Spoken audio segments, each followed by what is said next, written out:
महाराष्ट्र में तथा झारखंड में चुनाव प्रतिशत के बारे में आप क्या कहना चाहेंगे? महाराष्ट्र तथा झारखंड में मतदान संपन्न हुआ। झारखंड में दूसरे चरण का मतदान था और महाराष्ट्र में 288 सीटों पर मतदान हुआ। हमें जो 5 बजे तक के जो आंकड़े प्राप्त हुए हैं उसमें झारखंड में 69.22% था मतदान और महाराष्ट्र में 58.62% था। अब अभी 1 घंटा शेष रहा था। अब 1 घंटे में हमें मान के चलते कि 2 से 3% मतदान होता ही है, बल्कि इससे भी ज्यादा होता है। तो इसके मान से झारखंड में जो चुनाव में मतदान प्रतिशत 72 से 73% होने की संभावना है। इसी प्रकार महाराष्ट्र में 60 से 61% मतदान होने की संभावना है। हो सकता है कि ये 62 भी हो जाए। झारखंड में तो आदिवासियों ने बड़े उत्साहपूर्वक मतदान किया, किंतु महाराष्ट्र में एक बहुत बड़ा वो हुआ कि जो मतदान प्रतिशत कम हुआ, लोगों में उत्साह नहीं था। और क्या कारण रहा कि महाराष्ट्र में मतदान के प्रति उदासीनता रही? इसका कारण तो बिल्कुल स्पष्ट है कि भाजपा की अंदरूनी राजनीति वहां पर खूब चली, पैसे का कमाल भी खूब हुआ और जनता अपने आप को त्रस्त महसूस करने लगी। वहां पर जाति का मराठा का जो ग्रुप है वो अलग रहा, शिंदे ग्रुप अलग रहा और इस प्रकार बड़ी एक विचित्र स्थिति बनी हुई है। फिर भी यहाँ पर जो एग्जिट पोल आ रहे हैं, जो एग्जिट पोल बता रहे हैं, उसमें तो महाअघाड़ी गठबंधन की सरकार बनना ही बताई जा रही है और बनना भी चाहिए।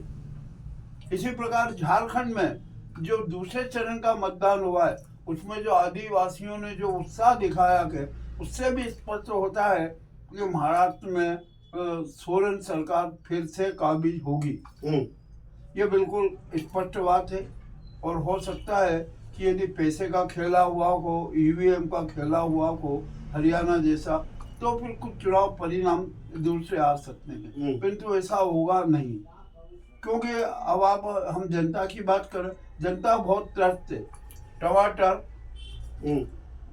प्याज, आलू और लहसुन की आंखें लाल है, जो कि एक जो जनता को आसानी से और सस्ते भाव में उपलब्ध होती थी, अब वो नहीं हो रही है।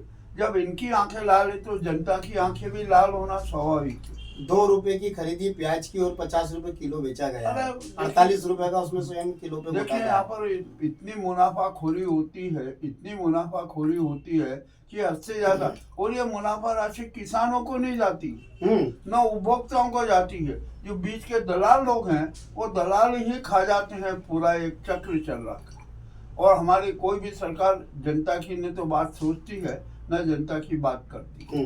अब जब ऐसी स्थिति बनी है तो ये निश्चय ही जनता बदला लेने के मूड में है। अब वो जनता जो भाजपा सरकार है, नाजी सरकार है, उसको कभी पसंद नहीं करेगी। और महाराष्ट्र में तो बड़ी विचित्र स्थिति है। महाराष्ट्र में आपको एक बात खुली बता दूं कि महाराष्ट्र में यह चुनाव बाबा साहब ठाकरे जी के बीच और नाजी गैंग के बीच है। अन्य दल जो हैं वो सब उनके नाम से ही चल रहे हैं। उद्धव ठाकरे भी बाबा साहब के नाम से, शिंदे भी बाबा साहब के नाम से है और बहुत बड़ा खेला हुआ है। तावड़े जी जो कि अमित शाह के खास बिल्कुल माने जाते हैं, उनके राइट हैंड माने जाते हैं, उनके विश्वसनीय माने जाते हैं, जो राष्ट्रीय महासचिव है और उनको भाजपा का राष्ट्रीय अध्यक्ष बनाने की पहल भी की गई थी। और इसी बीच में एक होटल में जो उन्होंने नोट बांटे और जो हुआ ये कांड पकड़ाया, तो बड़ा मजेदार। अब स्पष्टीकरण भी दे रहे हैं कि ये हुआ वो हुआ। वहाँ पर उनकी सुरक्षा करने में भी पुलिस भी नाकाम रही और जो बाहर जितनी भी गाड़ियाँ थी वे सब गाड़ियाँ भी पंचर मिली। तावड़े जी को भागने का अवसर नहीं मिला।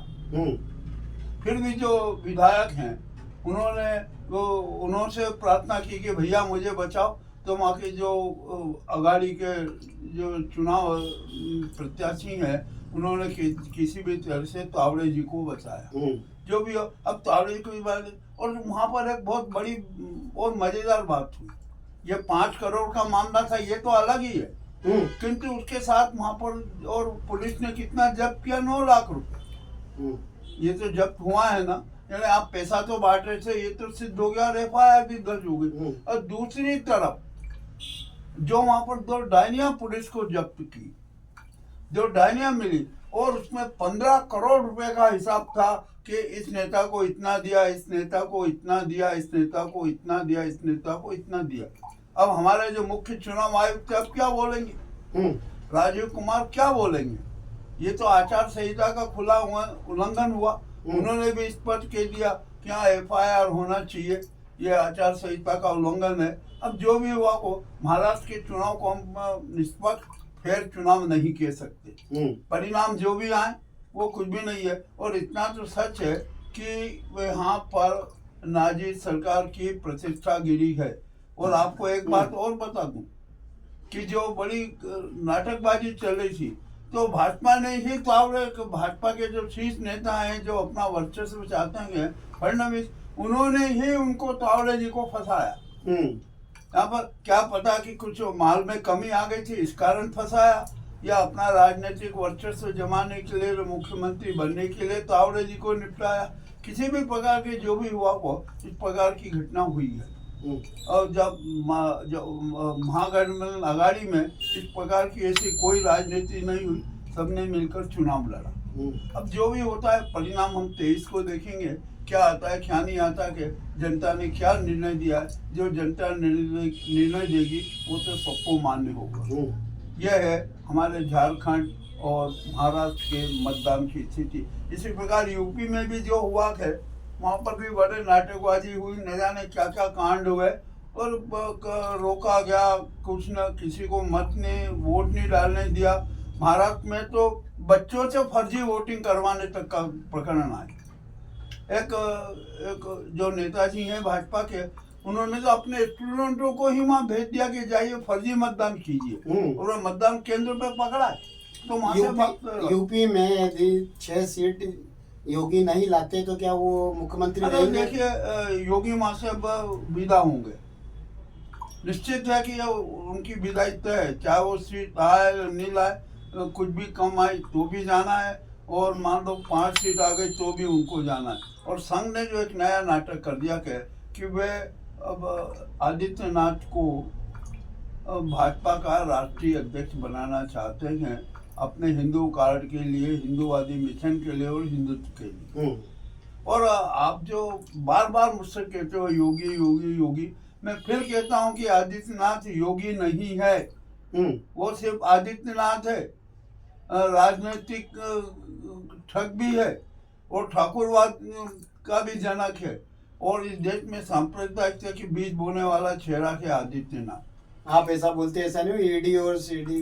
अरे ईडी को अपन कुछ नहीं समझते हैं। सीबीआई और ये आ जाए आपके घर। जब अपन ईमानदारी पे चलते हैं, अरे आप बताओ, है कोई ऐसा एक भी उदाहरण जो सत्य और ईमान और सच्चाई को परास्त कर सके?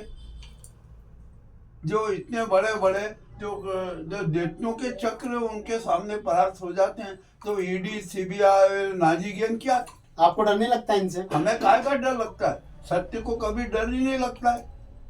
बात ये भी सही है। और सूर्य को तो हमेशा जलते रहना है, यदि जिस दिन सूर्य बुझ जाएगा उस दिन क्या होगा? जो सत्य का सूर्य कभी बुझता नहीं है, वो हमेशा प्रकाश ही फैलाता है।